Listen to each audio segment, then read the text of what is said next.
दोस्तों, उपराष्ट्रपति चुनाव से ठीक पहले अगर देखा जाए तो खास तौर पर एक कलम की चर्चाएं बहुत हो रही थी, यानी वोटिंग से पहले ही। और वोटिंग से पहले उस कलम की चर्चा क्यों हो रही थी और उपराष्ट्रपति चुनाव के नतीजे आने के बाद उस कलम की और ज्यादा चर्चा क्यों हो रही है, आज आपको दिखाऊंगा। क्योंकि यह कलम पहली दफा नहीं आई है चर्चा में, इससे पहले भी आई है। ये क्रॉस वोटिंग जिससे धुगधुगी बढ़ी हुई थी बीजेपी की, वो अचानक से ऐसा क्यों हुआ कि एनडीए को यानी सीपी राधाकृष्णन को ज्यादा वोट मिले और बी सुदर्शन रेड्डी के हिस्से में जितने वोट थे उसमें से भी 15 वोट कम मिले। ये तमाम चीजें आज आपको दिखाऊंगा कि सारी गलतियां सिर्फ विपक्षी पार्टी के सांसदों के साथ ही कैसे हो सकती हैं। क्यों नहीं एनडीए के एक भी सांसद ने कोई ऐसी गलती नहीं की कि उसका पर्चा रद्द माना जाए, उसका वोट रद्द माना जाए। ये सारी चीजें जरा समझिएगा। आज आपको दिखाऊंगा कि जीत तो गए सीपी राधाकृष्णन, मोदी शाह इस बात को जीत तो गए, लेकिन ये बात संघ तक पहुंच गई है, आरएसएस तक पहुंच गई है और हर एक तक पहुंच गई है। इसके जीत के पीछे की कहानी किसने और कैसे लिखी? क्या ये वाकई जीत है या फिर ये हार से घबराए हुए एक व्यक्ति के दांवपेच का खेल था? एक एक चीज इसमें समझिए। नमस्कार, मैं हूं प्रज्वल गौतम और आप देख रहे हैं टाइम्स एक्सप्रेस। ये बात सच है कि जितने वोट थे 427 वोट थे एनडीए के पास, उसमें से भी 11 वोट ज्यादा मिले। वो 11 वोट किसके हैं? जगन मोहन रेड्डी के। ये क्लियर है, इसमें दो राय नहीं है। 438 वोट है, लेकिन इस पर भी कोई दो राय नहीं होनी चाहिए। अच्छी बात है 438 वोट। और आपका अपना चैनल सीपी राधाकृष्णन को भी हम उपराष्ट्रपति बनने की बधाई देते हैं। लेकिन बी सुदर्शन रेड्डी के साथ खेला कैसे? अब उस खेला को समझने के लिए सबसे पहले आपको ये जो संसद टीवी की तरफ से 8 सितंबर को ही कर दिया गया था ट्वीट, वो पढ़ना होगा। यानी अपनी तरफ से खुल्लम खुल्ला ये बताने लगे थे क्या होगा। देखिए, उपराष्ट्रपति पद के चुनाव के लिए सांसदों को दी जाएगी विशेष कलम। पहले इसे पढ़िए फिर पूरा कहानी समझेंगे। इसी कलम से मतदान करते समय सांसदों को क्रमवार लिखना होगा पसंद के उम्मीदवार का नाम। दूसरे पेन का इस्तेमाल करने पर वोट अवैध माना जाएगा। इन्होंने कहा इसी कलम से लिखिए। अगर किसी दूसरी कलम से आपने नाम लिख दिए तो वो वोट अवैध मान लिया जाएगा। क्लियर? ठीक है, यह 8 सितंबर को ही कर दिया गया और यह ऐसे वक्त में किया गया जब सब सो रहे, किसी को कुछ पता ना हो। देख लीजिए, रात को 11:14 पर संसद टीवी इस बात की जानकारी दे। हो सकता है सांसदों तक पहुंच गई, लेकिन जनता तक कैसे पहुंची? संसद टीवी के माध्यम से।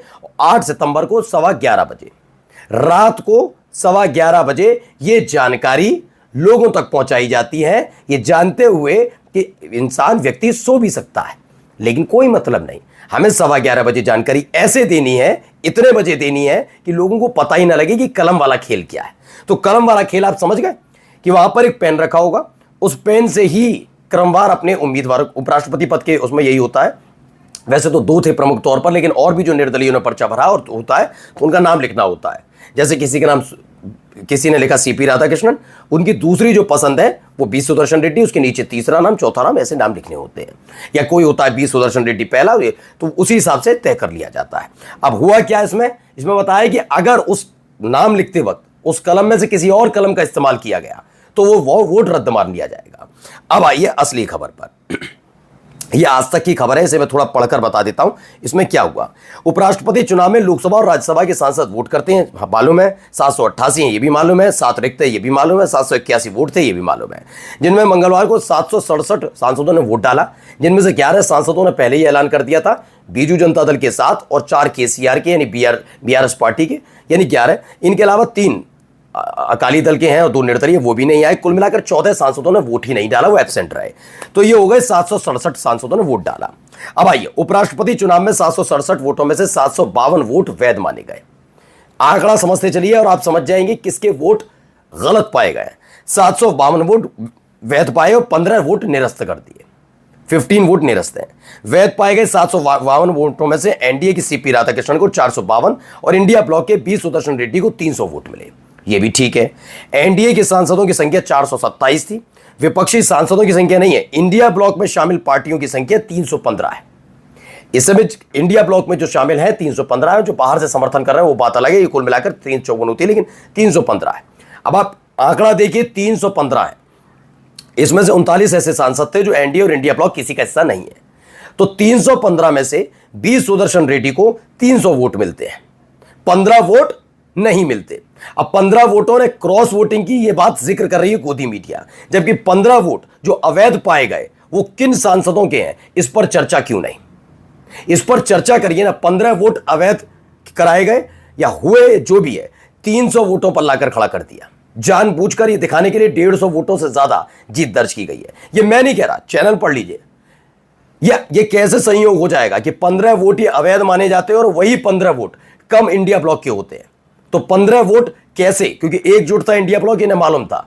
तो 15 वोट अवैध और 15 ही वोट कम, किसके हुए 15 वोट अवैध? विपक्ष के।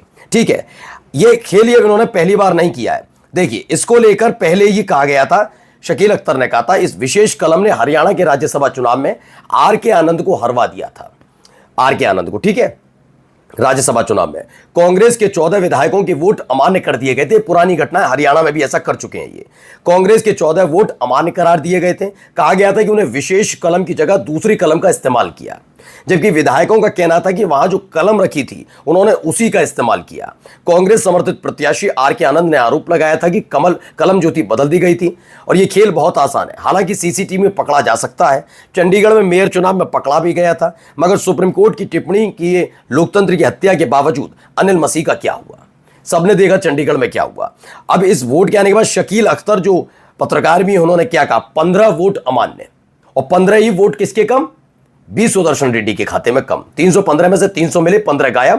क्रॉस वोटिंग का डर सताया जा रहा है। क्रॉस वोटिंग नहीं, 15 जो अवैध हुए वो कौन है, किस पार्टी के हैं, किस गुट के हैं, किस गठबंधन के हैं, इसकी चर्चा क्यों नहीं कर रहा?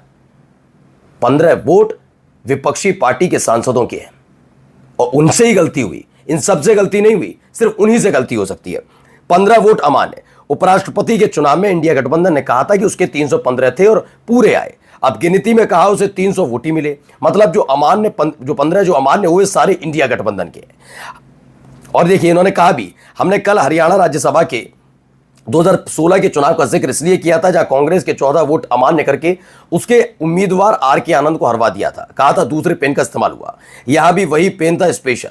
चुनाव की विश्वसनीयता खत्म हो रही है और यही सबसे बड़ा खतरा है। चुनाव पर यह विश्वास उठ जाएगा और उपराष्ट्रपति चुनाव में तो सोचिए क्या होगा। अब आप सोचिए क्या चल रहा है खेल। 15 वोट अमान्य।